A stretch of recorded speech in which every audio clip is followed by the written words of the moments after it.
Assalamualaikum warahmatullahi wabarakatuh. Alhamdulillah alamin. Wassalatu wassalamu ala asrafil anbiya'i wal mursalin wa ala alihi wa sahbihi ajma'in. Amma ba'du. Yang saya hormati Ustaz Khalis beserta jajarannya, kemudian para jamaah sekalian.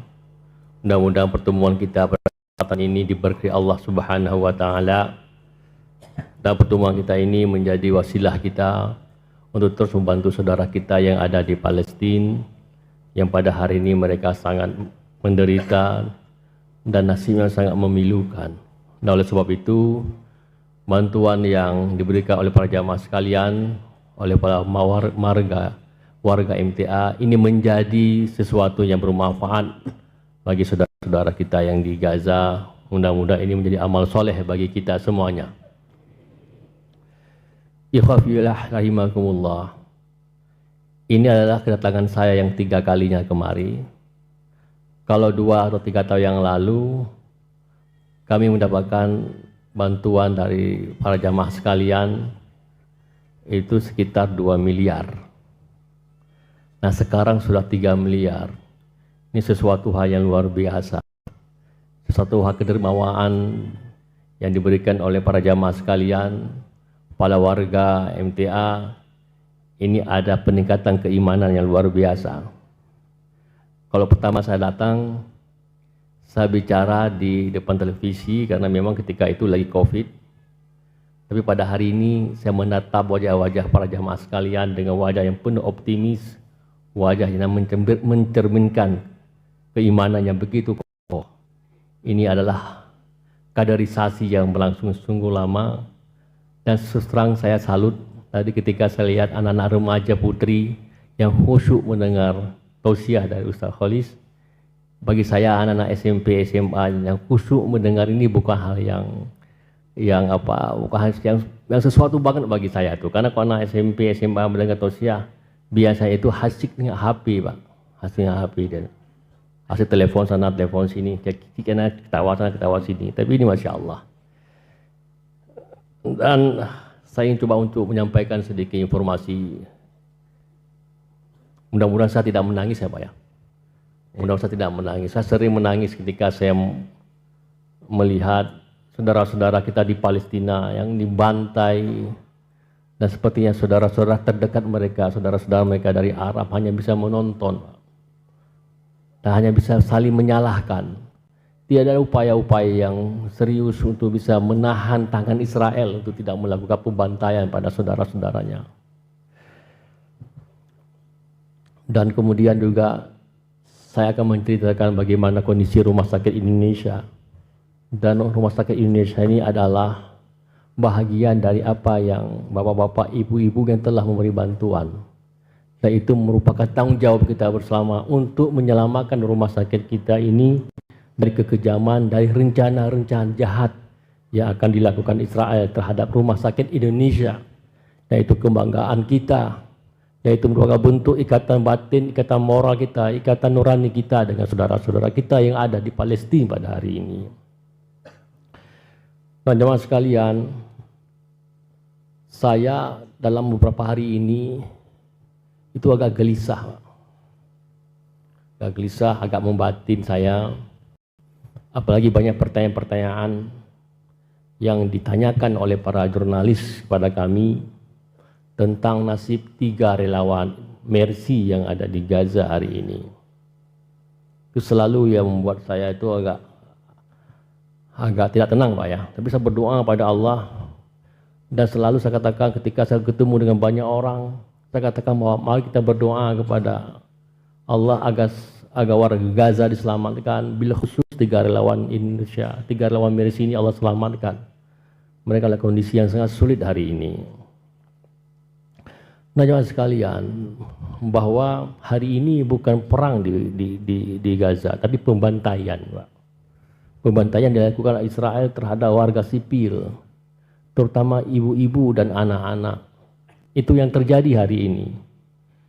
Jadi Israel sukses memenangkan perang dengan membantai anak-anak dan ibu-ibu. Tetapi mereka gagal untuk melakukan pemukulan atau menghantam telak. Hamas mereka gagal sama sekali. Sampai dengan hari ini Hamas masih eksis dan bisa memberikan perlawanan. Tapi yang korban adalah sipil. Dan dunia diam dalam hal ini. Maka dalam kediaman dunia ini kita terus melakukan upaya-upaya agar tangan Israel ini tidak melakukan lagi pemukulan terhadap warga sipil. Kalau bisa pejuang-pejuang Palestina gugur dan syahid, itu resiko sebuah peperangan, resiko sebuah perjuangan. Tapi kalau anak-anak bayi, Pak, yang mereka meninggalkan di inkubator karena tidak ada listrik, dan orang meninggal karena tidak ada oksigen, ini sesuatu hal yang tidak bisa kita terima. Sesuatu hal yang sangat menyedihkan sekali. Ketika pasien-pasien datang ke rumah sakit, tapi rumah sakit tidak bisa memberikan sesuatu yang terbaik untuk melakukan pertolongan terhadap korban-korban yang berdatangan ke rumah sakit. Maka kalau Bapak Ibu sekalian mendengar bahwa rumah sakit Indonesia tutup operasional, dan ini ribut seantero dunia, Pak, bukan cuma di Indonesia, seantero dunia, bahwa rumah sakit Indonesia tutup operasional. Nah, kenapa ini tutup? Bukan berarti tutup, dibayangkan pintu ditutup, Pak, ya, bukan pintu ditutup. Tapi mereka, para dokter, tidak bisa melakukan sesuatu yang maksimal untuk membantu korban-korban yang berdatangan terus-menerus ke rumah sakit ini, terus-menerus. Jadi kalau kita datang ke rumah sakit, Pak, itu ditolong, luka kita dibersihkan, dijahit, kemudian dibungkus atau diperban, terus dikasih obat antibiotik sesuai dengan dosisnya, terus kita pulang. Nah, pada awal-awal perang, Pak, awal-awal perang, itu mereka menggunakan jarum suntik berkali-kali, berulang-ulang untuk bisa melakukan itu. Sekarang jarum suntik pun tidak ada lagi. Jarum heating pun tidak ada lagi. Perban pun tidak ada lagi. Nah, seorang dokter kalau misalnya perangkat-perangkat seperti itu tidak ada, apa yang bisa dilakukan? Misalnya saya dokter, tiba-tiba ada pasien datang sama saya yang luka parah, dan saya tidak menginjakkan apapun di tempat kerja saya. Paling-paling saya bilang, tolong dirujuk ke rumah sakit yang layak, yang representatif, yang lengkap. Tapi di sana, Pak, di Gaza itu, di rumah sakit Indonesia, itu ada tumpuan warga Gaza yaitu utara. Itu yang paling tinggi. Jadi ketika rumah sakit Indonesia ini tidak mampu memberikan pertolongan, tidak ada aja namanya rujukan terhadap rumah sakit yang lain. Karena ini merupakan rumah sakit yang paling lengkap, paling besar, yang paling canggih. Kok itu sudah kolap, Pak, apalagi yang lain. Nah, oleh sebab itu warga Gaza berupaya, Pak, berupaya untuk melakukan sesuatu sehingga mereka bisa melakukan hal yang minimal sekalipun untuk membantu korban-korban. Salah satunya apa, Pak? Mereka melakukan inovasi, mencari minyak zaitun untuk bisa menghidupkan genset. Itu informasi terakhir pun ini tidak terlalu menggembirakan hasilnya. Tetap rumah sakit ini dalam gelap gulita, Pak. Anda bisa bayangkan rumah sakit gelap gulita, Pak? Bisa bayangkan. Dan sudah horor, pakai horor, tiap malam horor. Dan harus diingat bahwa Israel mentargetkan rumah sakit Indonesia ini harus dihancurkan, harus diratakan. Apa indikasinya? Apa tandanya? Kira-kira 2 minggu yang lalu, Laksamana Hageri, juru bicara IDF, TND-nya Israel, itu mengatakan bahwa rumah sakit Al-Shifa ditemukan terowongan, bunker, dan markas Hamas. Demikian juga rumah sakit Indonesia ditemukan bunker dan markas Hamas. Dan dia mencoba untuk manipulasi pencitraan satelit, seakan-akan apa yang dikatakan dia itu benar. Nah, kami menangkap bahwa ini indikasi serius, ini tuduhan serius. Dan ini pasti ada langkah-langkah yang akan dilakukan oleh Israel. Dia mencoba mengkondisikan dulu, sehingga masyarakat dunia dalam benaknya mengatakan benar apa yang akan dilakukan oleh Israel. Karena di situ ada markas Hamas, ada terowongan, ada senjata. Ini prakondisi namanya. Nah, oleh sebab itu kami di kantor mencoba untuk mengcounter isu-isu sesat seperti itu. Isu-isu tidak benar, tidaklah fakta sama sekali. Kita bantah Pak, dengan maksimal kita lakukan. Kita juga berusaha untuk melakukan langkah-langkah anti isu-isu yang gelap itu. Nah, kemudian Israel nggak cukup dengan tuduhan-tuduhan itu. Tiap malam itu melakukan teror dengan melakukan pemboman di sekitar rumah sakit itu. Nah, ketika jurnalis menanya pada saya, "Dok, semalam ada 12 rudal dihantam di sekitar rumah sakit." Saya katakan bahwa ini bukan puncak. Ini bisa jadi pemula. Dan kita nggak tahu kapan puncaknya. Dan besok, lusa, dan besoknya lagi terus akan dilakukan seperti itu dengan satu tujuan adalah agar warga Gaza meninggalkan rumah sakit sehingga punya alasan untuk meratakan rumah sakit di Indonesia. Tapi kita kagum dengan kekuatan, semangat, keberanian warga Gaza untuk tetap bertahan di situ. Dan rumah sakit Indonesia menjadi tempat penampung atau menampung sekitar 15.000 warga Gaza Utara, menampung di sekitar rumah sakit dan di dalam rumah sakit. Maka kalau ditanya pada kita, Pak, bagaimana kondisi rumah sakit Indonesia? Jawabannya adalah persis seperti pasar malam. Lantai 1 sampai lantai 4 penuh dengan orang, Pak. Nggak ada yang namanya ruang-ruang kosong yang tidak ditempatkan oleh orang-orang yang sakit, oleh luka, Pak. Dan tidak ada perawatan sama sekali. Kita temukan betapa baunya rumah sakit dengan darah bercecer di mana-mana. Belum lagi luka yang belatung, Pak. Belum lagi orang berteriak. Tapi kita mengapresiasi dan kagum dengan dedikasi dokter yang di sana itu. Mereka melakukan upaya-upaya, walaupun upaya-upaya tidak signifikan hasilnya. Tapi mereka melakukan sesuatu agar bisa membantu korban-korban perang akibat serangan Israel. Ini, Pak, ini ada prakondisi untuk itu. Maka kita bisa bayangkan tiap malam horor, teror dengan serangan-serangan roket, serangan-serangan rudal di sekitar rumah sakit. Kita bisa bayangkan, Pak. Kalau kita sering dengan petasan, Pak, petasan, kadang-kadang kita masih begini petasan. Ini rudal, Pak. Rudal. Nah, itu tiap malam seperti itu. Dan ini sangat menyedihkan, Pak. Tidak ada orang bisa bantu. Maka kita buat surat kepada Presiden Joko Widodo. Tolong Pak Presiden, setelah Anda pertemuan di Oki di Jeddah, Anda datang ke Washington ketemu dengan Joe Biden. Katakanlah pada Joe Biden, tolong Anda tekan Israel untuk dilakukan gencatan senjata. Karena gencatan senjata lah yang bisa membuat lega. Bisa bernapas orang Gaza, Pak. Dia bisa mendapatkan distribusi makanan segala macam. Loh, kan ada bantuan. Dan itu ada udah antrian, benar bantuan ada. Itu antrian Pak di Rafah itu sampai beratus-ratus truk.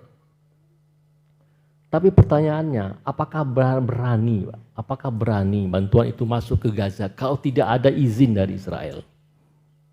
Nggak ada yang berani. Nah, pertanyaannya, apakah rumah sakit ini saya mendapatkan bantuan? Sampai dengan hari ini, rumah sakit ini saya mengalami kolaps, sesak nafas, nggak bisa melakukan sesuatu karena bantuan tidak ada. Memang masuk bantuan ke Rafah, memang masuk. Kalau kita baca berita-berita itu masuk, tapi cuma di selatan. Dan yang masuk itu hanya makanan dan minuman, Pak. Tapi tidak ya spesifik, seperti obat-obatan dan alat-alat berkaitan dengan medis.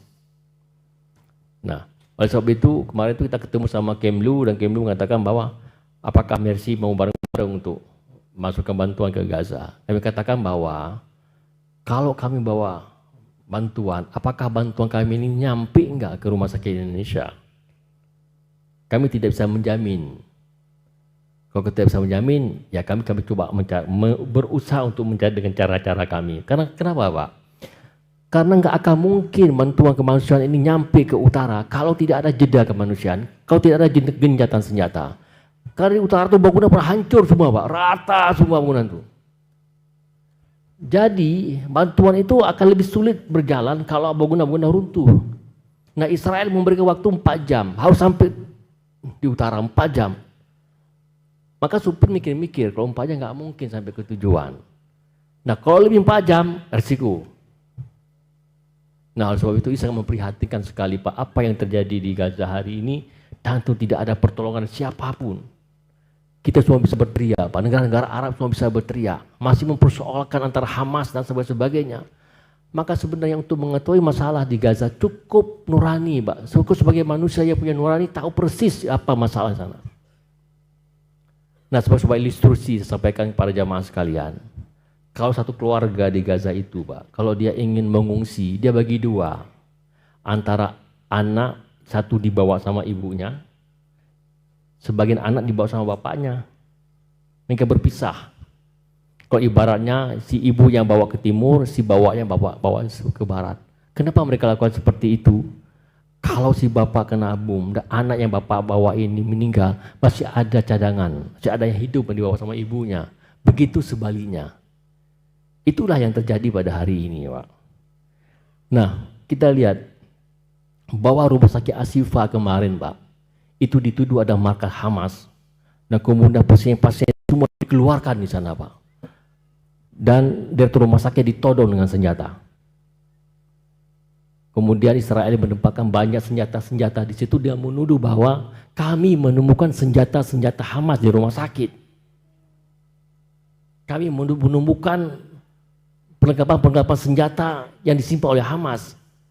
Ini untuk membenarkan kebohongan yang mereka lakukan. Dan itu persis yang akan dilakukan ke rumah sakit Indonesia. Nah, pertanyaannya, Pak. Pertanyaan adalah, rumah sakit Indonesia letaknya di utara, di paling ujung dan berbatasan dengan Israel. Kalau rumah sakit Ashifa yang diserbu oleh Israel itu letak di tengah, di Gaza City. Nah, Gaza City itu sudah dikepung oleh Israel, tapi yang utara belum. Nah, pertanyaan, kenapa yang di tengah duluan, tapi yang di atas belum? Nah, untuk Bapak Ibu ketahui bahwa Gaza City itu sangat pendek perbatasannya dengan Israel. Dan itu sangat gampang Israel masuk langsung ke tengah kota.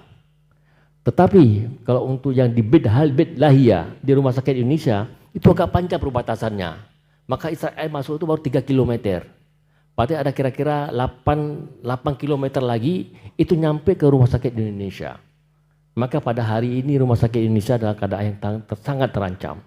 Maka kami mohon kepada Bapak-bapak, Ibu-ibu sekalian, agar jangan pernah lepas mendoakan warga Gaza, mendoakan relawan Mercy, mendoakan rumah sakit Indonesia, dan itu bantuan pun datang dari Bapak dan Ibu-ibu sekalian.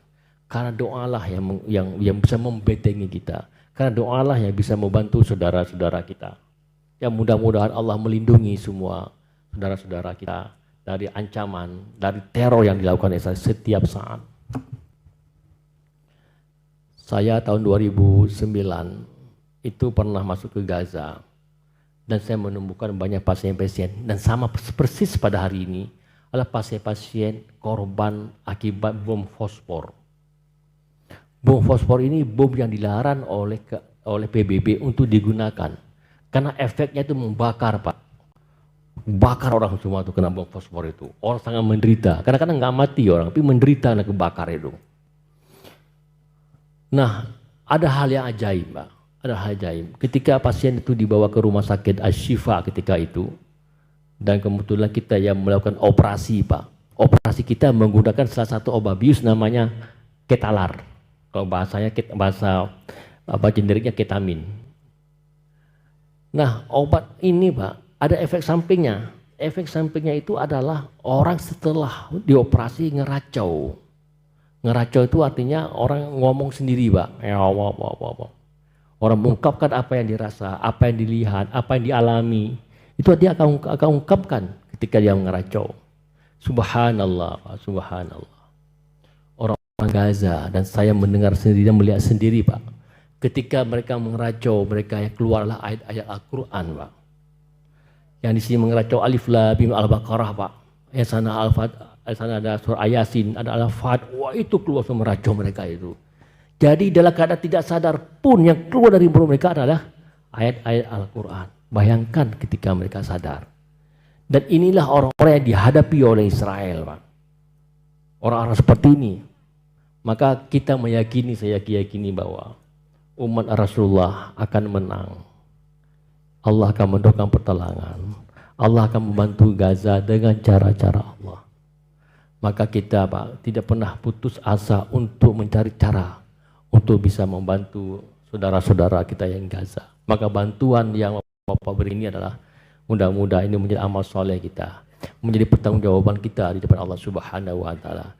Karena saya dalam kitab fikih jihad Pak, karena Yusuf Qaradawi mengatakan bahwa membela Palestina adalah fardu ain bagi seluruh umat Islam. Fardu ain Pak, yang kelasnya sama kayak puasa, sama kayak sholat. Dan itu agar Allah bertanggungjawabkan kepada kita. Maka di depan Allah kita bisa menyampaikan bahwa kami juga menunaikan fardu ain dengan membantu saudara-saudara kami di Gaza dengan dana yang ada pada kami. Itu merupakan modal kita ketika Allah menanyakan kepada kita.